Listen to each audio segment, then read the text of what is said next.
Fala, tropa! Já fez sua fezinha? Ainda não? Então corre pra KTO. Cupom CHARLA com 20% de bônus no primeiro depósito. Vral! O ponto que a gente pode analisar aqui, porque a gente não vai ficar entrando aqui muito no que foi o jogo, porque o jogo já todo mundo viu e reviu as análises. Vamos tentar partir daqui do que a gente enxergou de sinais desse Fluminense pra frente. Um ponto. Ontem o banco que o Fluminense fez pra isso, né? Já mostrou. É a primeira demonstração de força do banco. O banco entrou e mudou o jogo. Você se ligou que entraram ali 3 jogadores da Copa de 2018? Douglas e... Na seleção brasileira. Exatamente. E o Renato Augusto mudou o jogo. Os 3 estavam na seleção brasileira em 2018. Marcelo, Renato e Douglas. Importante também a gente analisar como, por exemplo, esses jogadores não só fizeram a diferença técnica e até comportamental do time, de dar muito pilhado, dá um fôlego, né? Você pega um cara Marcelo como, mudou o jogo e o Renato decide o jogo. Você pega um cara como o Renato Augusto, que, porra, onde passou foi decisivo. E mais do que isso, aí já projetando um pouco mais na frente, é como esses jogadores, eles dão uma cara diferente taticamente pro Fluminense, né? Total. O Douglas Costa é um cara mais incisivo. O Renato Augusto, por sua vez, é um cara que gosta mais de bater no gol do que o Ganso. É um cara que pisa mais na área que o Ganso. Ele dá mais dinamismo então, assim, que o Ganso. É aquilo. Por exemplo, o Fluminense fez o que era bem necessário numa virada de ano onde você é o time a ser batido. Porque, assim, muitos times campeões caem no erro de agir no modo automático. Mal comparando, o Botafogo quis fazer isso no segundo turno no Brasileiro e não se deu bem. Mas de um ano pro outro, do time apresentar a variação do que ele precisa. Por exemplo, é lógico que dentro do Fluminense existia análise interna, lógico que externamente eles não vão dizer isso, análise interna de que o Fluminense precisava de alguns momentos de alteração de característica. Sim. Porque quando você ia substituir no segundo tempo da Libertadores do ano passado, era o Lima e o John Kennedy. E qualidade também, não, né? Basicamente era isso. E quando você traz esse pessoal, além qualidade que tem Douglas Costa, que tem Renato Augusto e Gabriel, tal, você consegue modificar o cenário do jogo, além de troca de posição, por exemplo. Vou tirar zagueiro e vou botar o André na zaga. O Fluminense hoje... Mas o Fluminense... Mas a mudança do Fluminense dentro do jogo não passa por isso. Passa pela entrada dos 3. Eu acho que passa por isso também. Não, acho que... os 3 modificaram o jogo. E mais do que isso. Que tão natural que... Tem 2 críticas que vinham sendo feitas ao Fluminense e que pra mim caem por terra ontem. A primeira é Thiago Santos na zaga. Um monstro ontem.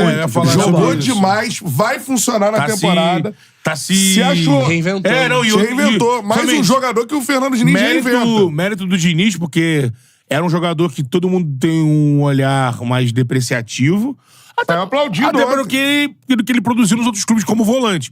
O Diniz entendia que, como volante, ele não vai entregar pro que o Diniz gosta também, mas o Diniz tem aquela visão, calma aí, você não vai funcionar pra mim aqui, mas você tem valências que você aqui atrás, jogando de frente, que é? Ele não é um cara lento, ele tem rapidez, tem força. Principalmente pra zagueiro. Então, assim, o Fluminense que gosta de jogar sempre exposto, ele é um cara que recompõe, consegue recompor rápido, com muita força. Eu te pergunto, o que o Nino fazia? Isso.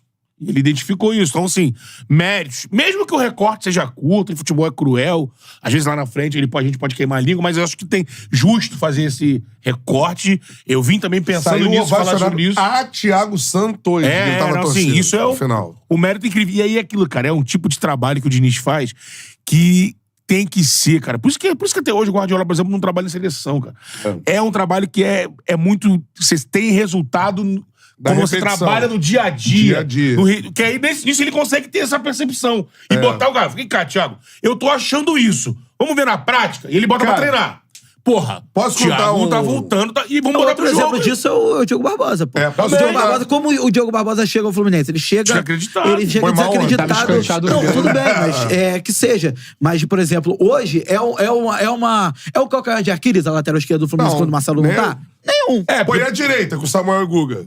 Quem tem uma dupla de laterais melhor no Brasil? Então, mas aí vale um ponto. O Samuel dá assistência pro Arias, sai contundido e o Guga entra voando no jogo. Mas você vê que entre o Guga e o Samuel é diferente. Eu acho que são características diferentes. Ele entrega mais, viu como é que ele participa mais. Ele entrega mais. E o Guga é um jogador ofensivo, hein? O cruzamento eu acho o Samuel um lateral. De força. Linha de fundo. E eu acho o Guga o lateral construtor. Isso, que vai... Mas, assim, Fique ontem era um cara que... Tava o Cardido, ele bota um cruzamento que achou. Um passe, né? Um passe. O que eu queria dizer também é outra coisa. Que ontem acontece e a gente tem que perceber isso e falar, e o torcedor do Tricolor também. Poucas equipes no mundo têm a condição de reverter traumas como o Fluminense teve em 23 e 24. É isso aí. É que nem a gente pensar assim, quando que o Brasil vai ter condição de reverter o trauma do 7-1? É o Botafogo ser campeão brasileiro esse ano. Não. E isso aí, beleza, mas quando tem um adversário como símbolo, aí você assim, eu tenho que chegar numa final contra fulano e ganhar de fulano. Vamos dar um exemplo. Um a menos. É porque o Flamengo eliminar o América do México. É o Brasil numa Copa, numa semi de novo contra a Alemanha. Se a gente for comparar assim, o trauma de 2008, porque a Libertadores é muito maior que a Recopa. Sim, então foi na sequência, ele ganha em casa. Mas eu acho, por exemplo, o trauma de 2008, do palco final do Maracanã, ele foi curado contra o Boca Juniors.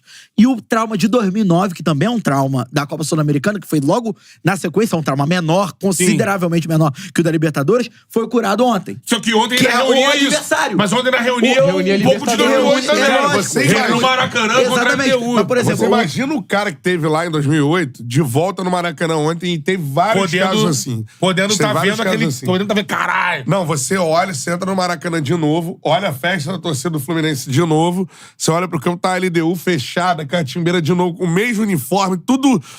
É um déjà vu. Só faltou o André Galindo com a camisa do Ceballos. É um cenário que o final é diferente, mano.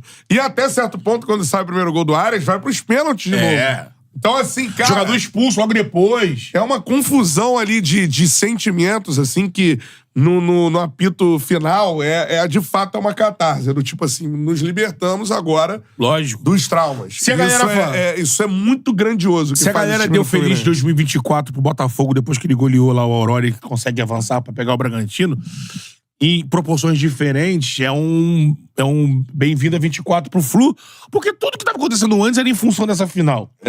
O Fluminense ainda não se apresentou, mesmo achando que, logicamente, o Fluminense ainda não tá no nível que ele terminou 24, tá começando, 23, tá começando 24. Mas, assim, algumas coisas já deu pra ver ontem.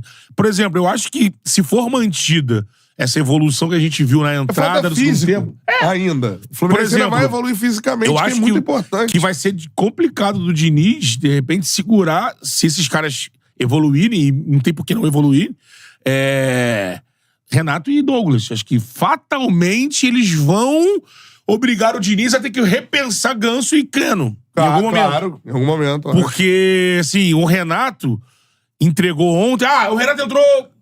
segundo tempo e tal. Beleza, mas ele entregou ontem uma movimentação pelos dois lados. E vamos falar, você tá falando... Habilidade técnica. Você tá falando de dois jogadores, desculpa atropelar. Copa do mundo, né? Empolgado com Não, isso aí. Você tá falando de dois jogadores que são muito maiores na carreira do que os outros dois. Exato. O resto que o Ganso tenha jogado lá no Santos... Mas as características do Renato Augusto são muito mais incisivas. Ele pisa mais na área, ele dá um drible dentro da área. Quem falou isso ontem, eu tava vendo o pós-jogo do nosso do Menezes, ele tem... A ESPN fez com ele um programa no YouTube e ele tava com o Renato Rodrigues e com outro comentarista que, desculpa, não lembro o nome, não participa da ESPN sempre. E o Renato falou isso, falou assim, olha, a diferença é que Douglas, Renato, são jogadores de Copa do Mundo. O Douglas é jogador de Juventus, de Bayern de Munique, que por problemas físicos ele caiu muito. No Grêmio não teve condição, mas assim, é um cara que se tiver... fisicamente bem, motivado, sabe que o Diniz gosta disso, de reacender a chama no cara. E o cara jogar o que ele pode... Mas eu acho, por exemplo, nessa briga aí pela posição, acho que o Renato Augusto tá bem mais próximo de tomar a posição do que vem o jogando Ganso. bastante. O Ganso vem porque mal. o Douglas. Já tinha caído um pouco, do que o Douglas. Porque assim...